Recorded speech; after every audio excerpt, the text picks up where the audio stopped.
Radio Publique Africaine.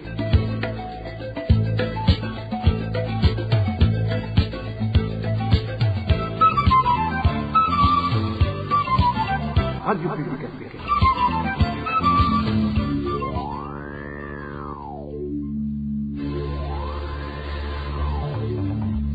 C'est le moment de suivre le journal parlé en français. À la présentation, Josiane Mouzaneda. Au sommaire de cette édition 21 octobre 1993, 21 octobre 2022, 29 ans jour pour jour que le premier président Hutu démocratiquement élu a été assassiné, une messe en sa mémoire a été dite dans la cathédrale Regina Mundi. Dans ce journal, nous vous ferons écouter des extraits de l'homélie de circonstance.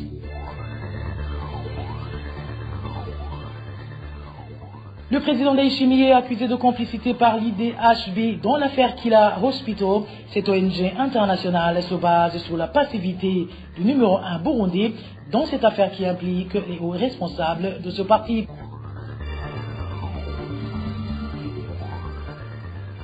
Le directeur de l'hôpital d'Ihofi situé en province de Rutana est accusé de malversation et détournement de fonds du dit hôpital, des délits qu'il a rendus possibles après avoir suspendu tous les comités de suivi, ce qui fait qu'il est le seul à avoir le dernier mot dans la gestion de cette structure sanitaire.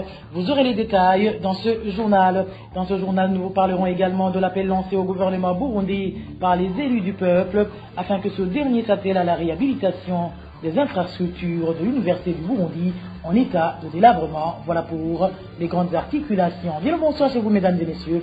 Tout de suite, le développement de ces titres.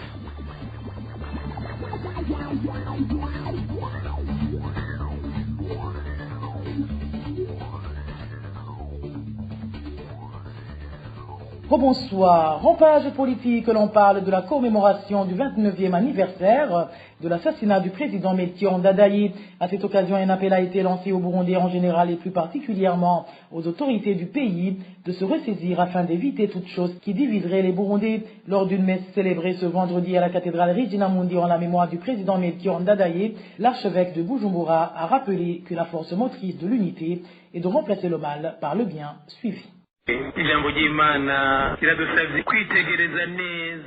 La parole de Dieu vient de nous demander d'analyser le temps présent et bien prendre des mesures. Après notre vie sur cette planète Terre, la destination est la même.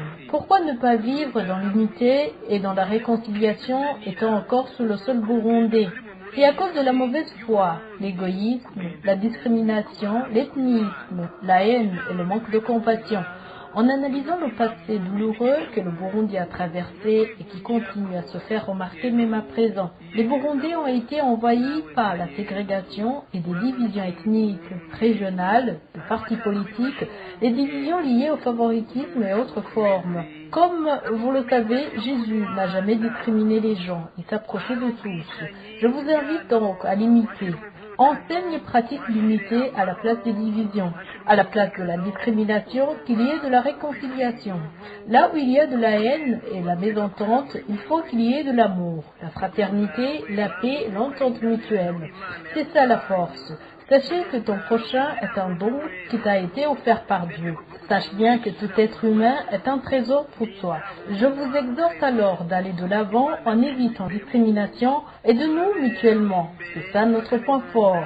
Ensemble, nous trouverons solution à tous nos problèmes et c'est possible.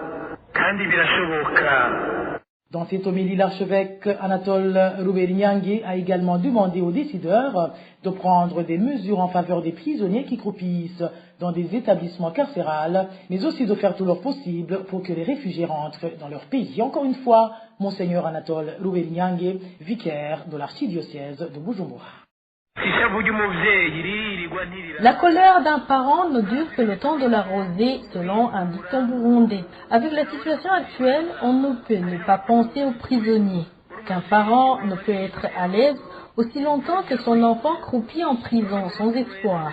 Que les Burundais aident ceux qui se trouvent dans les maisons carcérales, mais aussi aux décideurs de prendre des décisions pour que les malheurs de ces prisonniers soient allégés et qu'ils puissent bénéficier aussi de la liberté. C'est ça le cœur d'un parent qui vient de Dieu. Deuxièmement, il y a des Burundais réfugiés. Aucun parent ne peut être tranquille s'il reconnaît que ses enfants mènent une vie misérable en exil. Il fait plutôt tout pour que ses enfants rentrent et puissent l'aider dans ses projets. Prions Dieu pour qu'il nous donne ce cœur de parents et qu'on le manifeste chaque jour. En page justice, l'affaire Sahabo démontre à suffisance l'instrumentalisation du système judiciaire burundais par les puissants responsables impliqués et issus du parti au pouvoir. Le CNDD-FDD, c'est du moins le constat de l'initiative pour les droits de l'homme au Burundi, IDHB en sigle, à travers son article d'analyse, la saga du Kira Hospital, publié ce jeudi. Cette ONG internationale établit la complicité du numéro 1 burundais, Évariste Ndayishimiye, de par son inaction face au dit dossier. Marie-Ange Irakoze. Au Burundi, ce sont des puissants agents de l'État plutôt que des enquêteurs ou des juges qui décident qui est arrêté et qui est libéré dans des dossiers qui pourraient toucher à leurs intérêts. C'est avec ces mots que l'initiative des droits de l'homme au Burundi déduit qu'au regard de l'ingérence et des hauts responsables dans les emprisonnements qui ont caractérisé le dossier du docteur Christophe Sahabo, le système judiciaire est utilisé par les détenteurs du pouvoir pour servir leurs intérêts financiers personnels. Dans son article d'analyse, la saga du Kira Hospital, sorti ce jeudi, l'IDHB met un accent particulier sur l'implication d'au moins 2 hauts responsables de l'État dans l'affaire liée à cet hôpital, à savoir Charles Ndagijimana, membre du conseil d'administration du dit hôpital, et l'ancien président de la Cour constitutionnelle, Alfred Innocent Museremu, ancien chef du département de renseignement intérieur au service national de renseignement. Comme l'indique cette ONG internationale, ces puissances du régime CNDD-FDD, dont l'implication dans l'affaire semble avoir été motivée par la cupidité, ont déployé de nombreuses tactiques pour tenter de prendre le contrôle des actifs de l'hôpital, et cela soit pour eux-mêmes ou pour le compte d'autres personnes qui tireraient les ficelles. De plus, l'IDHB montre que malgré les efforts du président de la République de réaffirmer son autorité et sa prétention incessante de défendre l'indépendance de la justice, Évariste Ndayishimiye se montre réticent ou incapable d'agir pour servir contre les innombrables violations de la loi qui ont émaillé l'affaire Sahabo. Ici, l'IDHB revient notamment sur l'arrestation de Sandra Ndayizeye, avocat du docteur Christophe Sahabo, 5 jours seulement après la déclaration d'Évariste Ndayishimiye devant l'Assemblée générale des Nations unies, qui indiquait que la justice équitable pour tous et le respect des droits de l'homme sont une réalité au Burundi. IDHB souligne également l'instrumentalisation du service national des renseignements dans l'incarcération et la profération de menaces contre Étienne Sahabo, le frère de l'ancien directeur de Kira Hospital, et de Joseph Bakanibona. De même, l'IDHB soutient que, contrairement à l'affirmation de Ndayishimiye, selon laquelle le gouvernement détient 70% des actions de l'hôpital, la majorité des actionnaires seraient issus du secteur privé. À ce niveau, les chercheurs de l'IDHB établissent le rôle clé joué par Charles Ndagijimana dans les coulisses des événements qui ont suivi l'arrestation de Christophe Sahabo après les plaintes formelles déposées contre lui par ses actionnaires privés auprès de la Sokabu et des tribunaux. Pour l'IDHB, Charles Ndagijimana, loyaliste du parti au pouvoir, aurait utilisé dans cette affaire les liens étroits qu'il entretient avec le service national des renseignements en contrepartie de son rôle majeur joué sous sa présidence de la Cour constitutionnelle dans le maquillage de l'égalité du 3e mandat contesté de feu le président Pierre Nkurunziza en 2015, une décision portant illégale selon un arrêt de 2021 de la Cour de justice de l'Afrique de l'Est.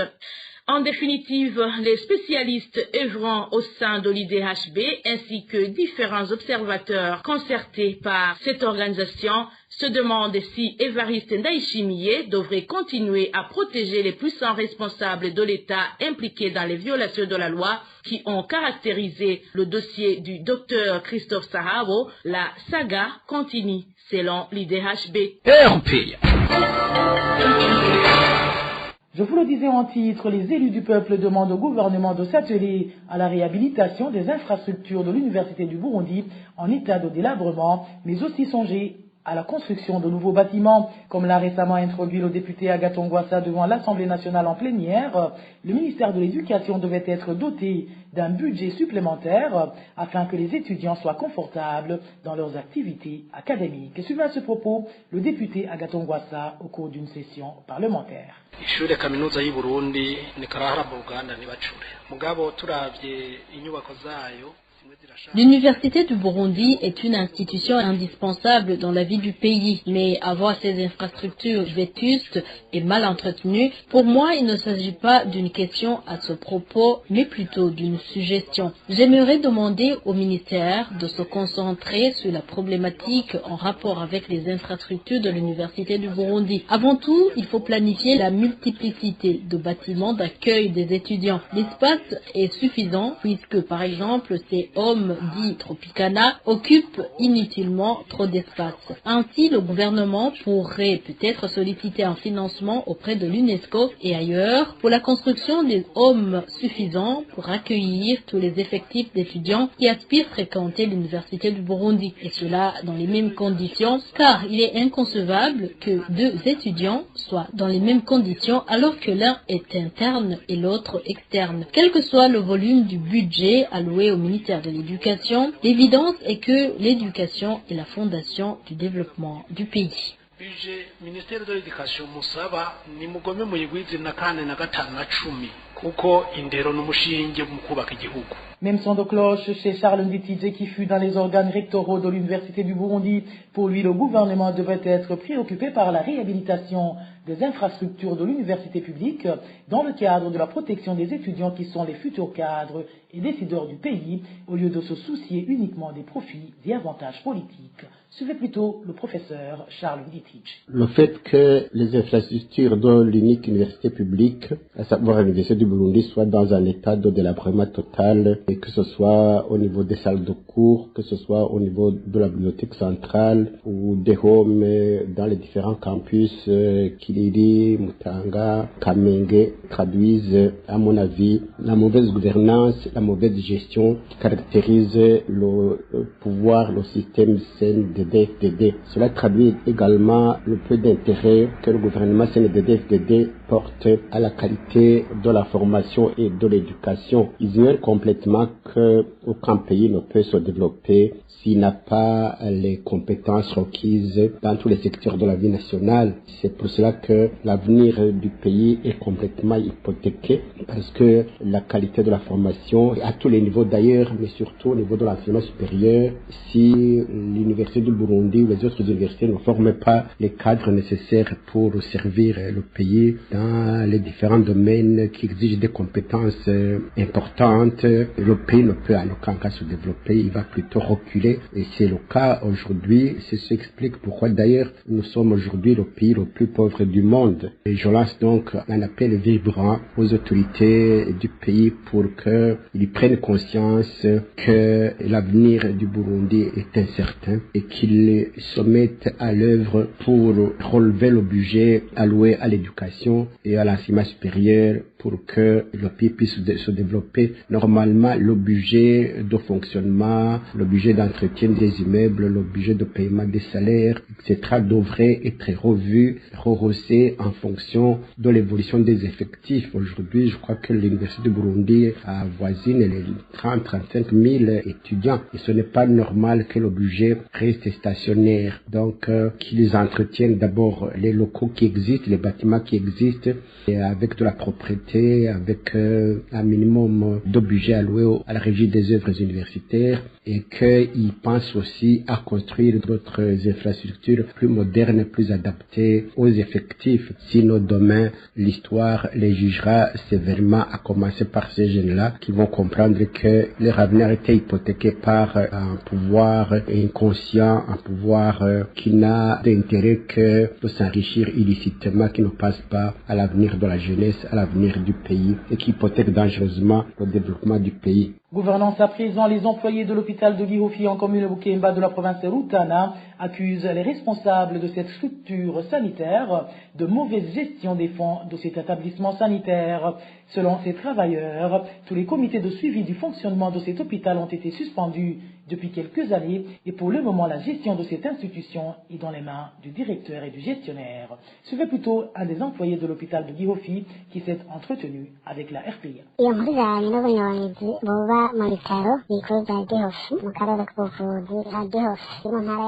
Cette information concerne les malversations observées au sein de l'hôpital de Gihofi, dans le district sanitaire de Gihofi, en province de Rutana, causées surtout par le gestionnaire de cet hôpital. Ici, on peut évoquer le cas de la suspension de tous les comités qui étaient chargés de suivi des activités du dit hôpital afin de pouvoir fonctionner dans la transparence. Toutefois, la direction a suspendu ces comités. On peut citer en premier lieu le cas de la suppression du comité d'attribution des marchés il y a de cela 3 ou 4 ans. Vous comprendrez que pour le moment, il y a une gestion opaque. Il y a ensuite la commission anticorruption qui a été suspendue. Elle avait été mise en place par les travailleurs de l'hôpital conformément à la loi. Mais comme la direction n'avait pas apprécié certains membres de la dite commission, il a préféré la suspendre pour mettre en place une autre commission de choix. Malheureusement, même la nouvelle commission n'a rien fait. Il y a une autre commission de contrôle interne de l'hôpital qui avait été mise en place. Pourtant, les membres de cette commission ont été menacés suite à la présentation du premier rapport. On leur avait intimé l'ordre de présenter d'abord ce rapport à la direction avant de le présenter au ministre. Une autre commission qui a été suspendue était celle chargée de la répartition des primes une fois disponibles. Cette commission avait été mise en place par les anciens directeurs, mais ses activités ont été suspendues depuis 2 ou 3 ans. C'est le gestionnaire de l'hôpital qui se charge de tout sans consulter aucune autre personne. Il distribue cette prime comme bon lui semble. Ce qui est attristant, c'est que quelquefois, il y a des retenues qui sont opérées sur les salaires des travailleurs sans connaître les raisons. Dernièrement, on a fait une retenue de 10 000 francs sans les avoir consultés.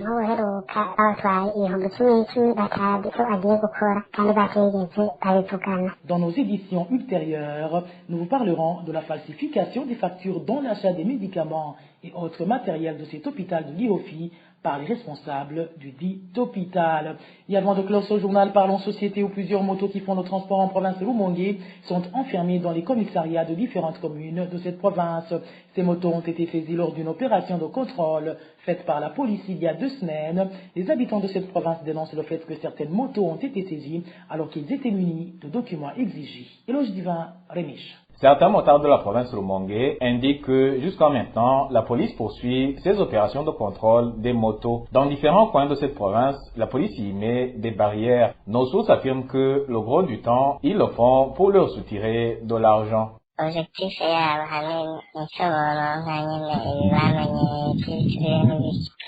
L'objectif, c'est de nous soutirer de l'argent. Il y a un motard qui a été arrêté, mais il a donné une somme de 80 000 francs pour être libéré. Jusqu'à maintenant, il continue à traquer les motards. Ils érigent des barrières pour chercher de l'argent. Si vous n'avez pas de l'argent, il passe au contrôle. Il nous oblige de donner les documents et nous colle des amendes.